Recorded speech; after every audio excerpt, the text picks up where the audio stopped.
Mother Teresa మీకు తెలుసండి, మన దేశస్తురాలు కాదమ్మా. ఎక్కడి నుంచో యుగోస్లేవి అనే దేశం నుంచి వచ్చింది ఆమె వలస.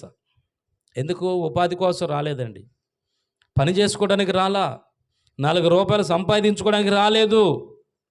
క్రీస్తు ప్రేమను భారతదేశానికి పరిచయం చేయడానికి వచ్చింది. క్రీస్తు ప్రేమను ఇండియాకు పరిచయం చేయడానికి వచ్చింది. ఏదో ఉపాధి కోసం వలసలు పోతారు చాలామంది, ఊళ్ళో వదిలిపెట్టి, రాష్ట్రాలు వదిలిపెట్టి పని కోసం వెళ్తారు, తప్పేం కాదులేండి.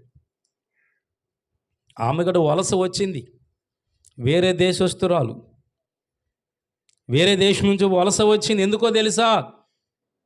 కూటి కోసం కాదు, 4 రూపాయలు వెనకేసుకోవడానికి కాదు, సంపాదన కోసం కాదు, పేరు కోసం కాదు, అధికారం కోసం కాదు. మరి దేనికోసం అంటే ఆమెలో ఉన్న క్రీస్తు ప్రేమను ఇతరులకు చూపటానికి, ఆ క్రీస్తు ప్రేమ పంచటానికి దేశానికి వచ్చింది ఆమె. దేవునికి మహిమ కలుగును గాక. హల్లెలూయా. అవునా కదా? ఎక్కడో పక్క దేశంలో ఉన్న ఆమెను మన ఇండియా గవర్నమెంట్ గుర్తించి ఆమెకు ఒక బిరుదు ఇచ్చింది. ఆ బిరుదు అంటే తెలుసా? కిరీటాలు, బహుమతులు కాదు, దేశమంతటికి కూడా అమ్మ అని పిలవమని చెప్పి మదర్ అనే ఒక బిరుదునిచ్చారు. ఎంతోమంది ఇండియాలో చాలామంది స్త్రీలు గొప్ప గొప్ప వాళ్ళు ఉన్నారండి, కానీ ఒకళ్ళన్నా మదర్ దేశమంతటి చేత అమ్మ అని పిలిపించబడ్డారా? లేదు. కానీ ఒకే ఒక్క స్త్రీ అమ్మా అని పిలిపించుకుందంటే ఆమె యేసు ప్రభు నమ్ముకున్న బిడ్డ కాబట్టి, ఆ క్రీస్తు ప్రేమ ఇతరులకు చూపింది కాబట్టి, ఆమెను చూపిన ప్రేమ అమ్మ కంటే మిన్నగా చూపిందని దేశము గుర్తించి ఆమెని మదర్ తెరీసా అని బిరుదునిచ్చారు. ఈరోజు మీరు ఎక్కడైనా చూడండి, ప్రభుత్వ ఆఫీసుల్లో ఆమె ఫోటో కూడా ఉంటుంది, మదర్ తెరీసా గారి ఫోటో. చూసారు ఎప్పుడన్నా? ఉంటుంది.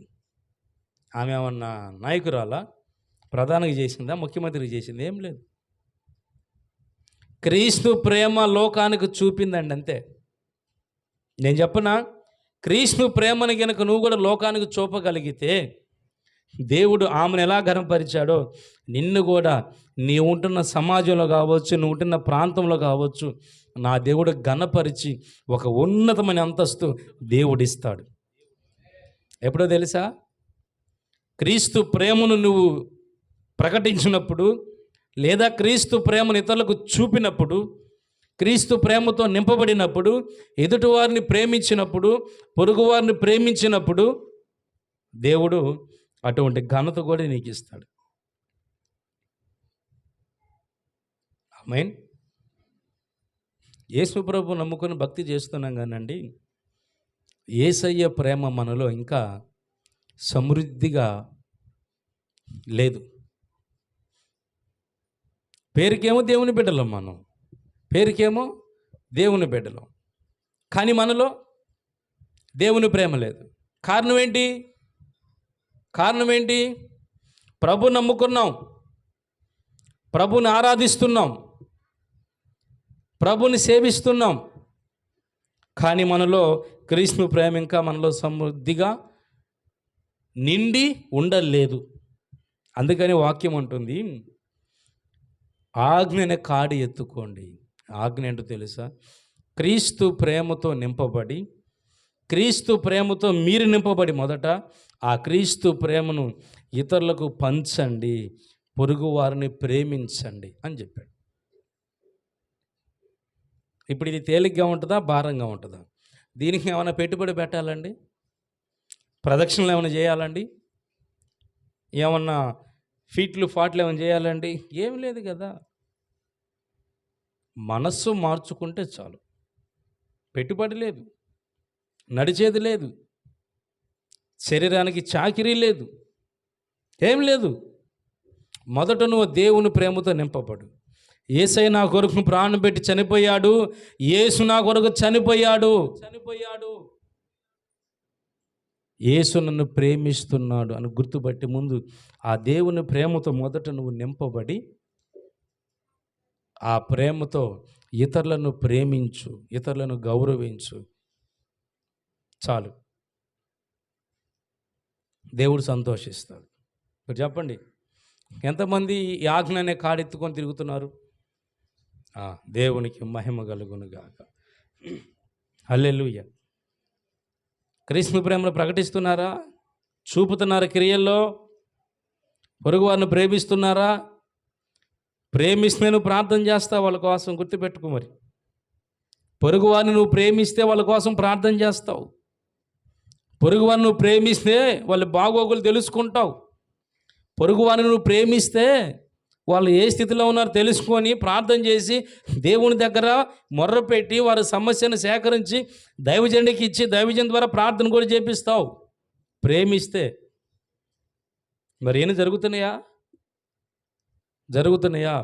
ఇవి జరుగుతూ ఉంటే మీరు క్రీస్తు ప్రేమను ఇతరుల పట్ల చూపినట్లే. ఇవి జరగట్లేదు అంటే ఇంకా మీరు క్రీస్తు ప్రేమతో నింపబడనట్లే. మీరే ఆలోచించుకోవాలి. ఇక దేవునికి స్తోత్రం. హల్లెలూయా, హల్లెలూయా. నా ప్రియమైన దేవుని బిడ్డలారా, క్రీస్తు ప్రేమతో మొదట మీరు నింపబడండి. దేవుని ప్రేమ మీలో సమృద్ధిగా నివసింపనీయుడి. దేవుణ్ణి ప్రేమించకపోతే ఇంకెవరిని ప్రేమిస్తామన్నా అని చెప్పమాకండి. నువ్వు ప్రేమిస్తే ఆయన ఆజ్ఞను గైకొంటావు. నువ్వు ప్రేమిస్తే ఇతరుల కొరకు ప్రార్థన చేస్తావు. నువ్వు ప్రేమిస్తే ఇతరుల స్థితిగతులు తెలుసుకొని దేవుని సన్నిధిలో ప్రార్థన చేసి దైవజనుడికి కూడా తెలియజేసి వాళ్ళు విడుదల కొరకు నువ్వు ప్రయత్నిస్తావు. ప్రేమిస్తే. ప్రేమించకపోతే ఏం చేసేది ఏం లేదు. కాబట్టి ఆజ్ఞ అనే కాడి మనము ఎత్తుకోవాలి. ఆ కాడి కిందకి రావాలి, ఇష్టముతో రావాలి. అది సులువుగానే ఉంటుంది కానీ పెద్ద భారమే ఉండదు. దేవునికి స్తోత్రం కలుగును గాక. హల్లెలూయా. చెప్పాలి గట్టిగా, గట్టి చెప్పాలి. చెప్పండి, మరి ప్రేమిస్తారా లేదా? ఏమంటే ప్రేమిస్తారా లేదా? ప్రేమిస్తారా లేదా? మీరు చెప్పాలి. అన్నా మేము ప్రేమిస్తామన్న వాళ్ళు గట్టిగా స్తోత్రం చెప్పండి. ఈ ప్రేమ అనే ఆజ్ఞ కింద ఎంతమంది నడవటానికి ఇష్టపడుతున్నారు? నేనైతే 2 చేతులు ఎత్తుతా. యేసయ్యా, నీ ఆజ్ఞ అనే ఈ కాడి కింద నేను నడవటానికి ఇష్టం, నేను సిద్ధం. అవునా? వచ్చే వారం మీరు ఒక్కొక్కరు నడిపించాలి. మరి అప్పుడు అర్థమైద్ది మీ ప్రేమ ఏందో. సిద్ధం అన్నారు కదా, మీ ప్రేమ చూపి ప్రార్థన చేసి మరి కొంతమందిని తీసుకొని రావాలి. అది సేవ అంటే, అది క్రీస్తు ప్రేమ చూపటం అంటే. వాళ్ళ ఇష్టం, వాళ్ళు నశించిపోతారు, నాకెందుకు, నేను బాగున్నాను అంటే క్రీస్తు ప్రేమ నీలో లేనట్లే. అర్థమవుతుందా? కాబట్టి ఏం చేయాలి లక్ష్మీబాను? ఏం చేయాలండి? మొదట క్రీస్తు ప్రేమతో నింపబడాలి. ఆ తర్వాత క్రీస్తు ప్రేమతో నింపబడిన మనము ఆ ప్రేమను ఇతరులకు చూపాలి. అది క్రియలలో చూపాలి, మాటతో కాదు, క్రియలతో చూపాలి. మదర్ తెరీసా ఆ పని చేసింది. సొంత మనుషులే ద్వేషించిన వ్యక్తులను, సొంత మనుషులే విడిచిపెట్టిన వ్యక్తులను మదర్ తెరీసా ఆమె చేతులతో వాళ్ళను తాకి వారి గాయాలు కట్టి వాళ్ళకి వైద్యం అనే సేవ చేసి క్రీస్తు ప్రేమను చూపి అనేక లక్షల మందిని క్రీస్తు కొరకు సంపాదించింది. ఆమె సువార్త సభ ఎట్లా వాక్యం చెప్పలా. ఏ సువార్త సభ పెట్టి లక్షల రూపాయలు ఖర్చు పెట్టి వాక్యం చెప్పలామా? జస్ట్ ప్రేమ చూపిందంటే. బలహీనులను ఆదరించింది, చేరదీసింది, అనాథలను చేరదీసింది, రోగులను చేరదీసింది. ఇప్పట్లో కుష్టు రోగానికి వైద్యం ఉంది, ఒకప్పట్లో లేదు, మెడిసిన్ లేదు. ఆ కాలంలో అంట. ఇంకా ఆ వ్యాధి సోకిందనుకో ఇంట్లో వాళ్ళు కూడా బయటకు నెట్టేస్తారు, అది అంటు వ్యాధి కాబట్టి. అంటువ్యాధి అందరికీ వచ్చింది అది. ఆ పరిస్థితిలో ఇంకా బయటికి పంపించేసిన వాళ్ళందరినీ ఏమో సేకరించి చేరదీసి వాళ్ళని ఏమో చేతులతో తాకి వాళ్ళ గాయాలు కట్టి వైద్య సేవ చేస్తే వాళ్ళు ఆ ప్రేమ చూసి ఆశ్చర్యపోయారు. ఏమి ఎవరయ్యా, మనిషా దేవదూత, ఏం అసలు ఎవరు? సొంత మనుషులే నన్ను పంపించారు కదా బయటికి, సొంత మనుషులే నన్ను బయటికి పంపించారు. కట్టుకున్న వాడే పంపించాడు, కన్నవాళ్ళే పంపించారు. ఎందుకు? అంటువ్యాధి అనేది కరెక్టే.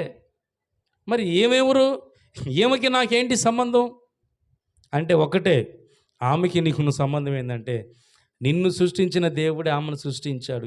ఇద్దరికే సృష్టికర్త ఒకటే. ఆ సృష్టికర్త ప్రేమను కలిగి ఆ ప్రేమను పంచటానికి నిన్ను ప్రేమిస్తుంది.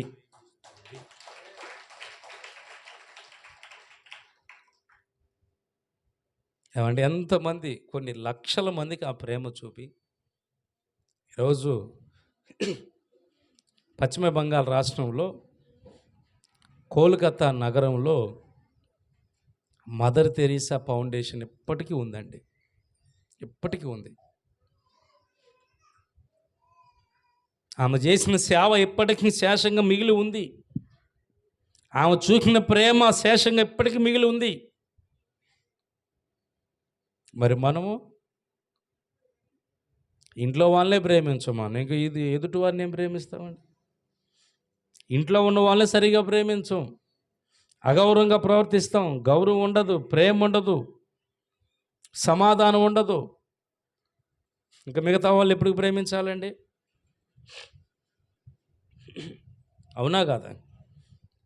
కాబట్టి నా ప్రేమైన దేవుని బిడ్డలారా గుర్తుపెట్టుకోండి, యేసయ్య ప్రేమ నిన్ను వల్ల నీ పొరుగు వారిని కూడా ప్రేమించు అనే ఆజ్ఞ నువ్వు తీసుకోవాలి. అది దేవుడు నీ మీద మోపుతున్న కాడి. దేవునికి స్తోత్రం.